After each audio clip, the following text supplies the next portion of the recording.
Energy! Energy! Parang puyat na puyat kayo Parang puyat Medyo late na nga to. Bakit pre? Hindi lang komportable kasi. Sige. Lalo ako. Ang aga natin pare. Ano ko morning person. Morning person, hindi ko natutulog katulad ng isa dyan. Uy, sino yun? Tignan mo na lang kung sino yung puyat-puyat dito. Sige, aalis ka rin. Maya-maya wala ka na. Today we'll see if cheap means better. We're going around Metro Manila to try the cheapest buffet restaurants we can find. And let's see in the end if how much food you can eat if it's cheap. Will it be delicious and will it be worth it? So ngayon, kaya tayo maaga, dito tayo sa Dream World North EDSA kasi meron silang promo. Dito sponsored 5 a.m. to 6 a.m. 299 lang. 6 a.m. onwards, 399. Mura pa din, no? Magparamdam ka naman, baka mapanis yan. Aga! Nag-aalala lang ako, baka papit ka na.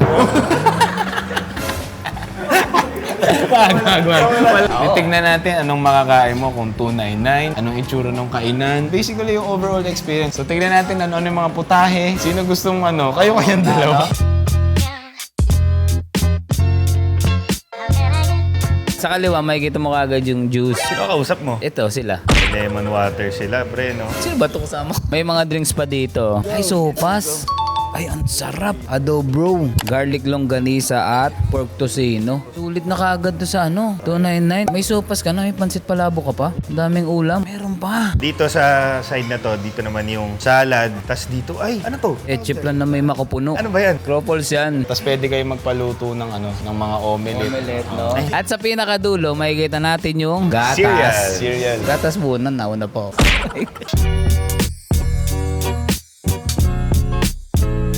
So far yung pagkain, goods yung pagkakapresent. Parang mali tayo ng ng flow. Ayos lang, galit ka lang eh. Parang umaga lahat, tinignan yung gano'n. So madam, order ako ng omelette. Tapos yung omelette ko gusto ko 2 eggs. Less ako ng ng tomatoes. Alright? Napakasarap dito. Tingnan natin ngayon kung anong lasa ng 299. Alam nyo ba? Alam niyo ba may trivia ako? Ay, meron na Ang buffet pala ay galing sa French word na. Hindi ko alam pronunciation pero buffet din. Parang ibig sabihin niya, siya, sideboard. Tapos ginagawa doon pinapatong yung mga pagkain. Ginagawa daw nila yon kasi para makita yung abundance ng pagkain. Which later on, naging style na siya ng pagkain. Na-adapt na siya sa Amerika mga 20th century. 1940s. Dati, ginamit siya una sa Las Vegas para mas makip yung mga nagsusugal. Alam niya na yung buffet Ang breakfast naman. Ang pinanggalingan ng breakfast. Short word siya ng breaking the fast. Kasi nga, natulog ka ng gabi. Tapos, ito yung meal mo na ibe-break mo na yung fast. Natutunan kayo Alam na nila yan.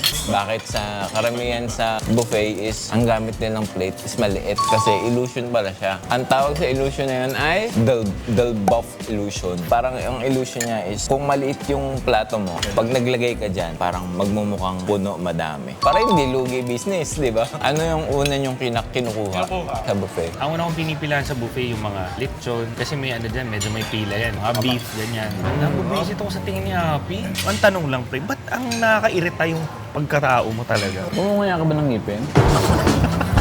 Ako pre, nung bata ko, syempre, yung paunahan kayong gumising kasi gusto nyo mauna sa computer shop. Ang breakfast ko noon, Spanish bread, tapos RC. Nakahintay na ako dun sa computer shop. Ano pre yung green nut chichirya? Bread pan. Sa akin ang pinaka-tumatak. Yung omelette, masarap. Tsaka yung longganisa. Kayo, anong pinaka-naano? Ako na-enjoy ko lahat lalo yung sopas. Sa akin yung sopas. Masarap lahat. Yung palabok, medyo na, medyo na underwhelmed lang ako. Parang iba yung lasa niya sa inaasahan ko Masarap naman siya, na-enjoy ko naman. Tanghalian na! Ba't nagkulang, pare? Kaya syempre, tanghalian Pang-umaga lang yun. Pang-umaga lang yun. Malungkot ka? Syempre, ganun talaga yun. Pag kunyari may kaaway ka, tapos nawawala. Parang nahihigop niya yung energy Namimiss ko. Uy, sino? Alam mo, yung tramway. yung tramway na yan. Noon pa yan, legend na yan. Nung 1973. Totoo ba? Hindi. Hindi. Early 2000s. So yan, tramway isa kasi din sa pinakamura yan. Pero originally, sa Fino dapat kami pupunta. Kaya lang may event. Tingnan natin kung maabutan pa namin or sa ibang araw.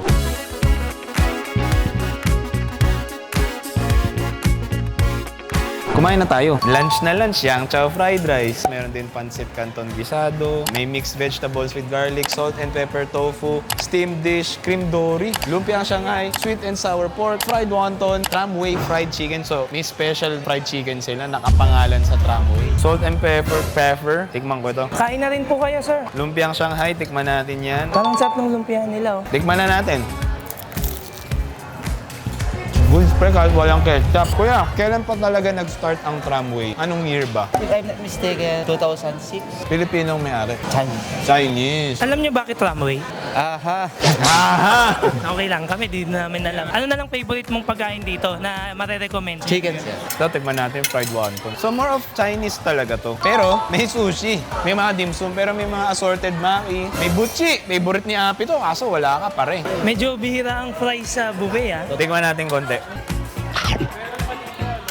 Meron pa dun. May salad bar sila guys, yung the usual. May coffee jelly, macaroni, at may buko pandan, ang aking favorite. Tapos, may mga cookies, dessert. May kamote Q din, oh. Tapos, may lomi, pare. Hoy, konji, lugaw. May tofu, may chicken strips, may chili oil. Tapos, pwede kang gumawa ng sarili mong mami. Sarap din tong vlog natin, ha? Gusto niyo ng part 2, part 3, part 4? Wala si Api. Pwede rin. Uy! Hindi ako kita, tanongin na lang kita. Kung doon sa dalawa, kanina mas masama loob mo? Pare, ang hirap sawayin. Sabi ko, huwag masyadong mag-away.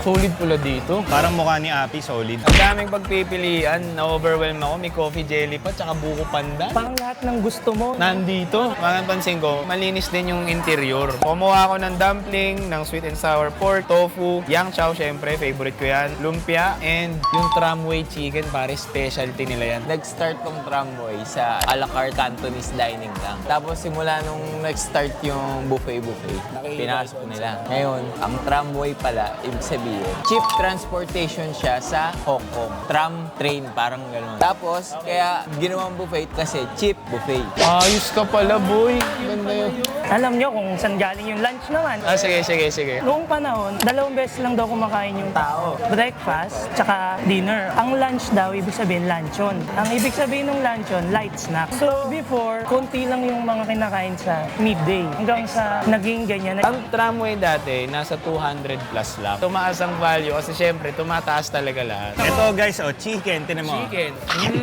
Sarap yung rice nila. Tsaka maraming sahog. Cream dory, kainin mo na.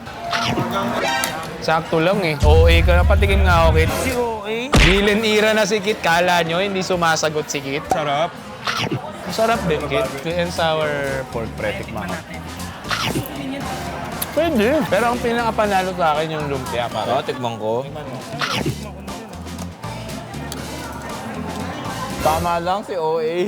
Di ba usually pag may natitira leftover, bayad mo isang buo, sila naka per gram. 8 pesos per 10 gram. Huwag ka magtitira, kumain ka eh. Kaya ka nga may bag eh. Wag, bawal. Tikman natin pansit. Check! Sarap, gagi. Fried dumpling. Hindi ako fan nito. At may timpla na to. Natingnan ko yung clear nila. Okay naman. Noodles nila. Sarap. Ito may itlog pa nakahiwa na. 380 approved pare. So mga chong, kung prefer nyo yung mga Chinese, tapos gusto nyo talaga 2 hours, kain ka lang ng kain, tramway ka. Ayos to. May isang oras pa tayo, kakain pa ako. Sa Iras naman tayo. Ayan kasi sarado yung Finyo. Kung titingnan nyo, no, may isang nawala. Uy, hindi nawala si Kit. Nandito lang si Kit. Sa puso mo pare. Dito lang siya. So itong Iras, isa rin talaga to sa pupunta namin kasi isa siya sa mga nasa list na cheapest. Nasa 370 something lang each. Dahil 5-6 kami, 5 plus 1. Libre yung Alam mo yun? pang-anim. 5 plus 1? Alam mo yun? Hindi. Hey. Bible, alam mo yun.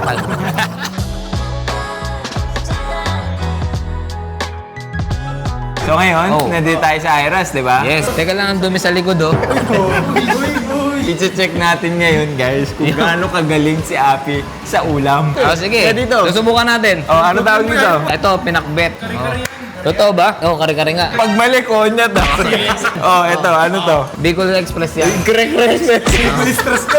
Ay, pare, ito, alam mo to. Sweet sour yan. Hindi ko alam kung ano Sweet yung and sour karne. chicken. Baka chicken or baboy. Oh, ito, dito tayo. Ito, masarap. Caldereta to. Nay, ano to? Adobo. Adobo lang. Ito. Igado, dinuguan, minudo, Sisig, fried chicken. Ako bumilis tayo, wag. Ate, ba't Iras ang pangalan ng ano, kainan nyo?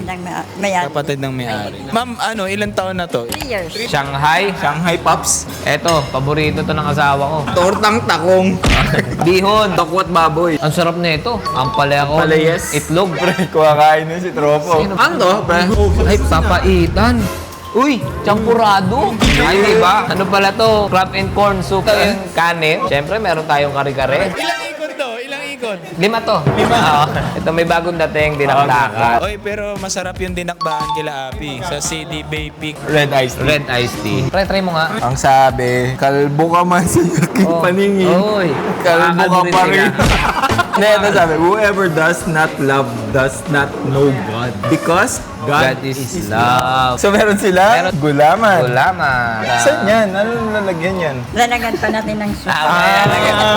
Ayun. Tapos meron tayong dito, gelatin. Gelatin. Mga blanks, pare. Tingnan niyo yung mga blanca ni Adrian. Ginataang mais. bilo-bilo daw. Bilo-bilo daw pare. Ah, Ayun. meron nga. May isa't bilo-bilo. Napakadami naman yan. Ito, iba-iba talaga kami ng mga pinili. Pero pre, unahan ko na sa halagang 370 plus. Ulit. Ang daming ulam. Kasi parang ang inaano nila, mala fiesta. So yun yung pinopromote nila. Kanya-kanya na tayong tikim, tapos explain nyo na lang din yung kinain. Ako mahilig ako sa lumpia eh. Parang kalasa rin yung sa tramway. Maliit nga lang to. Panalo yung papayita nila. Yung kalaban? Sa mga tama lang yun ang papayit. Pre, yung adobo, sarap. Yung dinakdakan nga, pre. Kasi ang benchmark ko na yung kila Api. Puro karne kasi kalapit. Kaso hindi nakita ang kuko. Oy, hindi wala. Ito, mananawagan ako sa lahat ng mga taga Malabon. Hindi nyo itry, puntahan nyo. Puntahan nyo ang CD Bay Peak. Napakasarap. Ha? Lutong bahay talaga, guys. Sa 370 na to, pero sulit na sulit to. Hindi tinipid yung mga sangkap. Nare-refill agad. Tatikman natin tong sweet sour ni Api. Panalo. Tramway, para siyang Chinese. Chinese talaga Hindi siya. siya parang. Cantonese talaga siya. Pero doon maraming maraming prutas. Prutas. Marami din. May mami din. Ito walang prutas dito. Dun sa tatlo, pre, ano yung pinaka Dream World Tramway ito? Ako tramway ako eh. Tramway ako. Si Kit, kaya ano yung sagot ni Kit? Kit? Alam nito yan. Gayahin mo nga si Kit, pre. Hindi kasi ako maano eh. Ikaw. Sa dalawa na natikman mo, ano mas gusto mo? Hindi ko kasi magkaiba yung Breakfast kasi, no? Dapat hindi ka na sumama eh. Hindi ko sumama. Parang ko kasi na-enjoy. Yung mahabla ka, pre, masarap. Pero sa'yo, pre. Pero sa tatlo, guys, siguro collectively naman, lahat okay. Kahit ano, masarap. Para sa akin, ha? Ako to si kuya mo, Mark Anthony Fernandez. Gusto ko lang batiin si Kit sa Vietnam. Sana kinain mo yung banh mi dyan. Matinapay yan.